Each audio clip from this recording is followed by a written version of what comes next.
It begins with silence, a silence that once followed thunder. When the guns finally ceased, and the sky over Europe turned pale and still, the world did not cheer. It simply exhaled.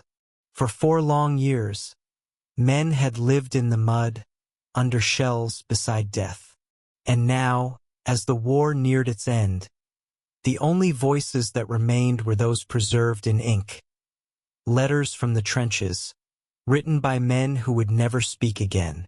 They are fragments of humanity, messages carried from a world between life and death. Each letter a heartbeat, each word a whisper before silence. The Great War created millions of soldiers and millions of graves. But within that darkness, there was still tenderness, love sent home on fragile scraps of paper, written by trembling hands under the glow of a candle or the flash of artillery. These letters were never meant for history, yet today they are all that remains. In August 1914, when the war began, most believed it would be over by Christmas. Boys marched through cheering crowds, waving flags, promising to return as heroes. They wrote home from the trains that carried them to the front. "Don't worry, Mother. It will be quick." But as summer faded into winter, they found themselves buried in mud, surrounded by wire and rats, living like ghosts beneath a shattered sky. The first letters spoke of hope, of comradeship, of adventure. But soon their tone changed. "The shells fall all night," wrote one British private in 1915. "We sleep among the dead. The ground shakes, and the air smells of iron." A French soldier, stationed near Verdun, described it differently. "There is no more earth here, only mud and the bones of men. When I write to you, I do not write from France, I write from hell." They wrote because it kept them human. Each letter was a connection, a fragile thread that tied the front to the world beyond. Men wrote to mothers, wives, sisters, children. They wrote about the weather, about rations, about small things that gave life meaning. A cigarette, a warm meal, the sound of a distant bird. They wrote to pretend that normal life still existed somewhere beyond the horizon. One corporal from Yorkshire wrote to his fiancée, "The sun rose today, and I thought of you. The guns have been quiet for hours, and that is something. I carry your photograph in my breast pocket, and when the shells start again, I press it against my heart. It helps." But many letters were never sent.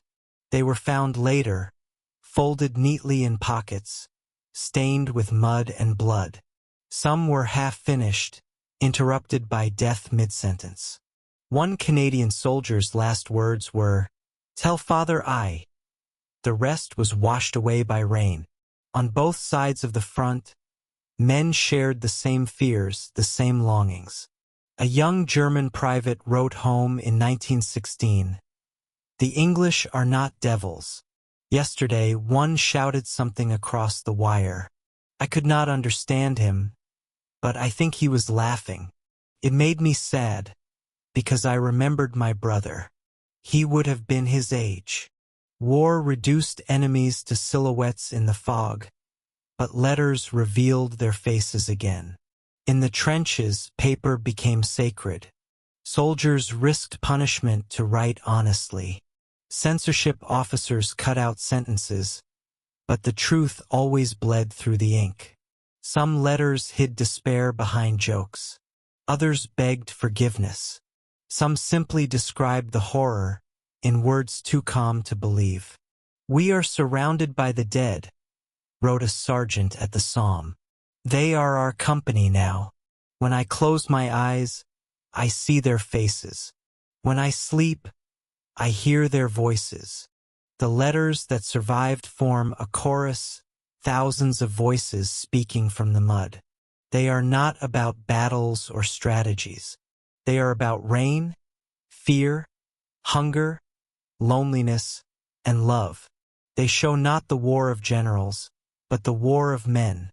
The real war, lived inch by inch, heartbeat by heartbeat. In December 1914, in a rare moment of peace, something miraculous happened. Across the front, the guns fell silent. German and British soldiers climbed from their trenches, shook hands, and exchanged gifts. The Christmas truce became one of the most human moments of the war.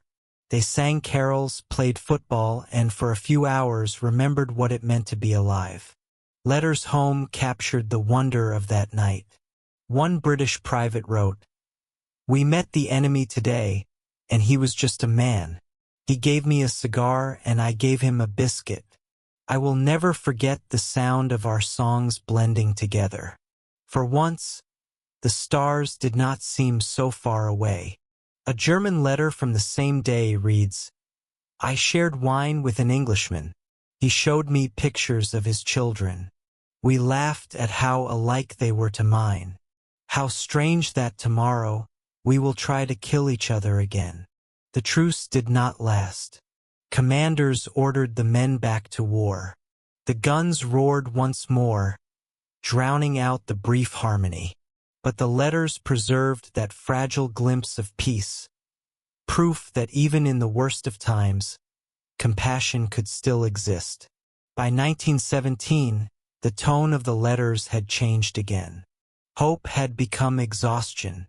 Soldiers no longer wrote about victory, but survival. "We are fighting for inches," wrote one lieutenant. "I do not know why anymore. The world beyond the wire feels like a dream I once had." Another wrote, "We do not speak of the dead. There are too many. We simply keep walking forward." And yet, even then, they kept writing. In the ruins of Ypres, in the frozen forests of the Vosges, in the suffocating tunnels of the Somme, letters continued to cross no man's land, carried by runners, pigeons, and luck. Each one a fragile hope that someone, somewhere, would remember them. When the war finally neared its end in late 1918, a strange calm fell over the trenches. The men had become old before their time, their faces hollow, their eyes distant. Many no longer believed in anything but the next breath. And yet, they still wrote home, as if words were the only way to remind themselves that they were still alive. On November 10th, the day before the armistice, a young American named James Caldwell wrote his last letter. "Dearest Mother, they say it may end tomorrow. We all talk about what we'll do when we get home, but I don't dare to dream too much. I'll be happy just to see the ocean again. Tell Father I kept my word. I did my duty. I love you." He was killed the next morning at 10:59 a.m., 1 minute before the guns went silent. When the armistice came, the world rejoiced. Bells rang, crowds cheered, flags waved. But in the trenches, men wept quietly. They were alive, but something inside them was not. Their letters home became shorter, more distant, written by men who no longer knew how to speak to peace. For many, the war never truly ended.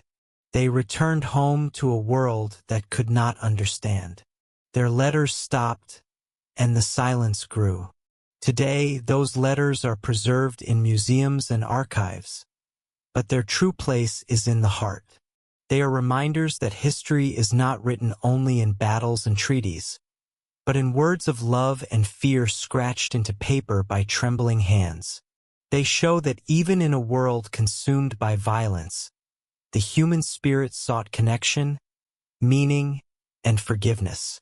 A letter from a French soldier to his wife reads, "When I close my eyes, I see our garden, the light on your hair, the children running. That is what I fight for. Not for glory, not for the flag, but for that moment when I can walk through the gate and see you again." He never returned. A German nurse wrote to her brother at the front, "When the trains arrive, we carry them in by the dozens. Some call for their mothers. Some are silent. I wash their faces and wonder which ones will write home tonight.